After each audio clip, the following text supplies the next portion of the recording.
First, you need to identify the two different parts to the brisket, the flat and the point. The flat is the leaner, more rectangular portion, while the point is the fattier, thicker, and more irregular shaped part.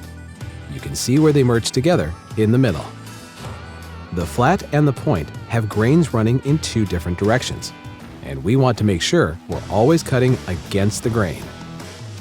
Place the brisket horizontally on the cutting board, and using a 12-inch serrated knife, start with the flat and cut slices about 1/4 inch thick, roughly the width of a pencil, using a gentle sawing motion. Continue slicing until you reach the point. Then you'll want to turn the brisket 90 degrees to slice against the grain of the point. Since the point is fattier, you can make your slices a bit thicker, about the width of your thumb, so they hold together and remain intact. And that's it! Your delicious brisket is sliced and ready to serve.